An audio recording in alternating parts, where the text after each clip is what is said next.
Oke, ini adalah gambar organ reproduksi pada wanita.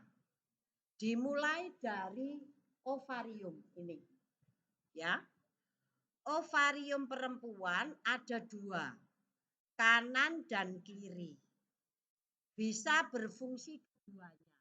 Gantian, 1 bulan sebelah kiri, 1 bulan sebelah kanan. Yang diproduksi hanya 1 sel telur, kecuali kalau ada kembar.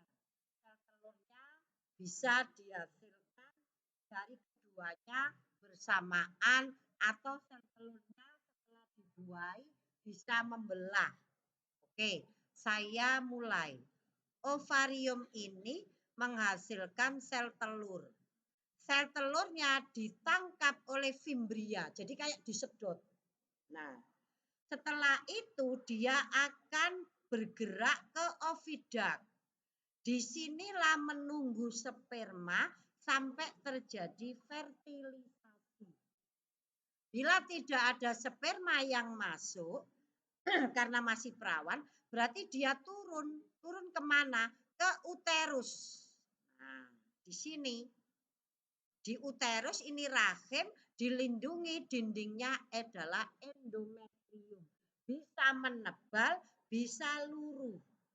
Kalau ada sperma yang membuai sel telur, berarti zigot akan bergerak ke sel uterus, maka sel telur ini otomatis akan menebal untuk perlindungan janin. Setelah itu ada leher rahim yang sempit. Oke.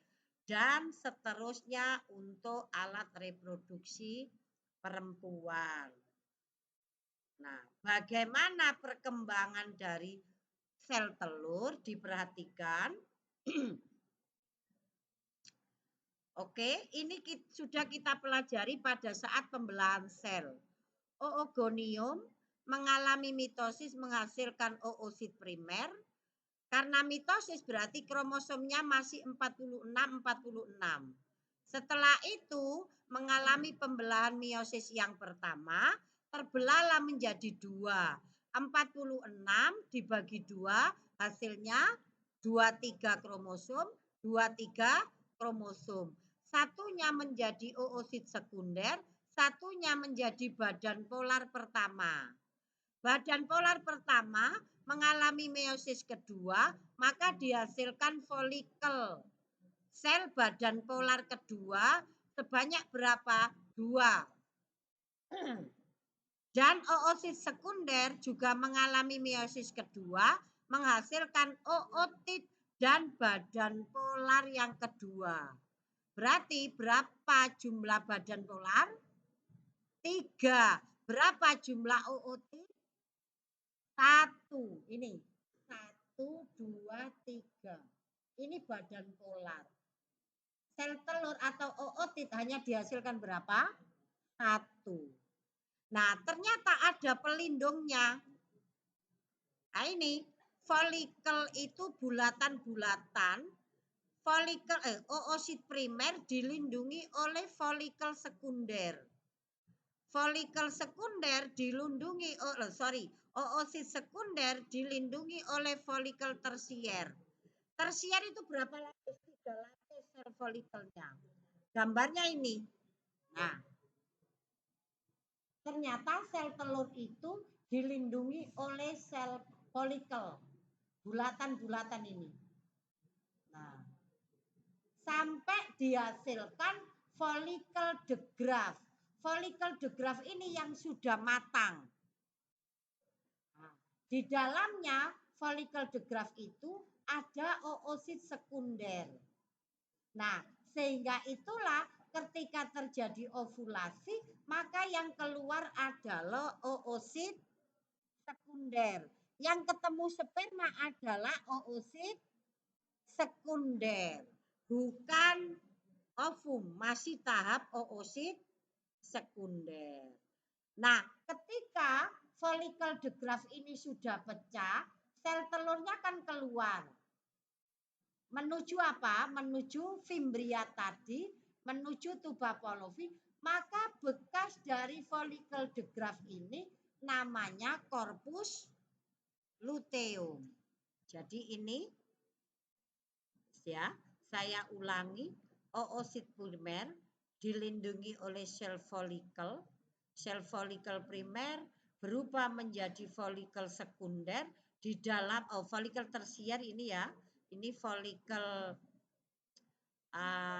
oogonium dilindungi oleh folikel primer, folikel sekunder melindungi oosit primer, folikel tersier melindungi oosit sekunder.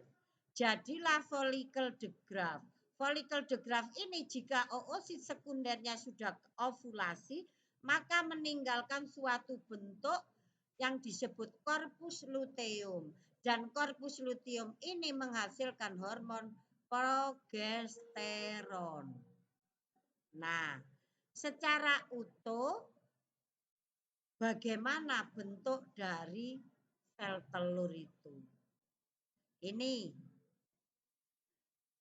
Jadi, sel telur itu dilindungi oleh suatu pelindung. Yang pertama yaitu korona radiata. Ini lapisan terluar, mengandung hyaluronat, hyaluronit. Yang kedua, lapisan lendir, namanya zona pelusida. Ini mengandung glikoprotein. Yang ketiga, membran vitelin.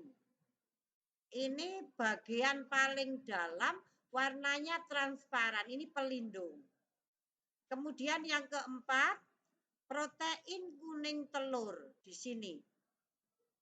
Atau sitoplasmanya. Kemudian ada nukleus nomor 5 dan ada badan polar tadi. Ya, badan polar tadi yang dihasilkan. Ketika diperhatikan, ketika oosit sekunder ini ditembus oleh sperma, baru dia berubah menjadi ovum.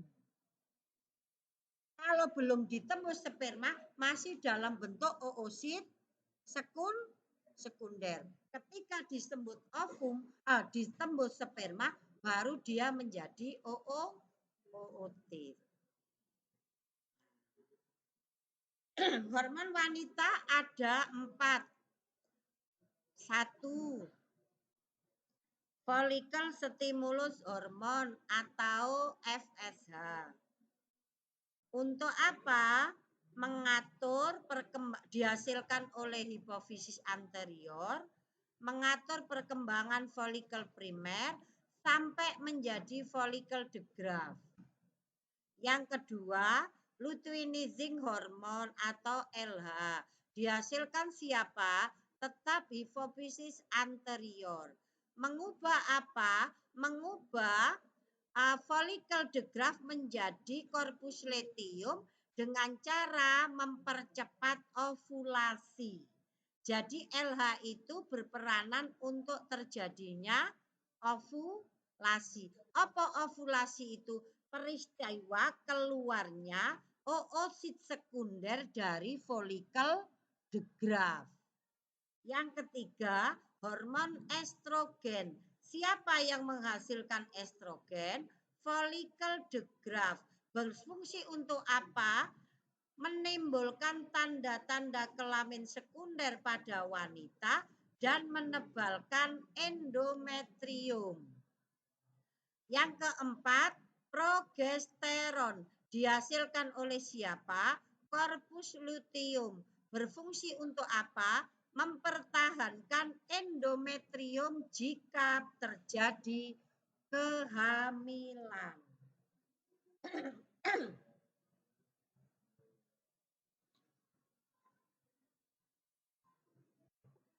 Bagaimana skema gambarnya?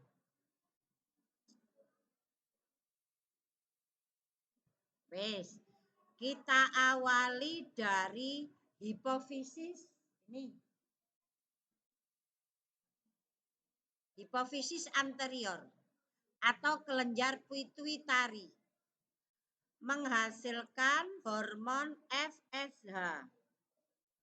Hormon FSH untuk perkembangan sel telur sampai terjadi follicle degrowth. Follicle degrowth menghasilkan hormon estrogen. Hormon estrogen memberi sinyal pada hipofisis anterior untuk diperintah menghasilkan apa? Menghasilkan hormon LH. Nah ini. LH akan membuat follicle degrowth ini pecah. Terjadilah ovulasi.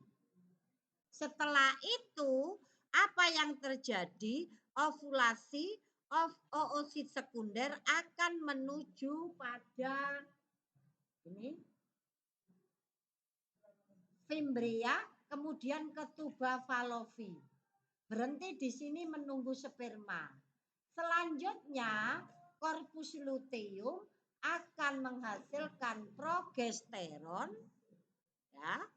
Korpus luteum akan menghasilkan progesteron, untuk apa hormon progesteron?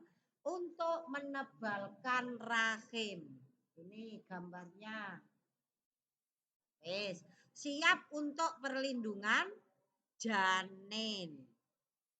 Ada yang ditanyakan? Oke. Kalau tidak ada yang ditanyakan, kita masuk pada siklus menstruasi.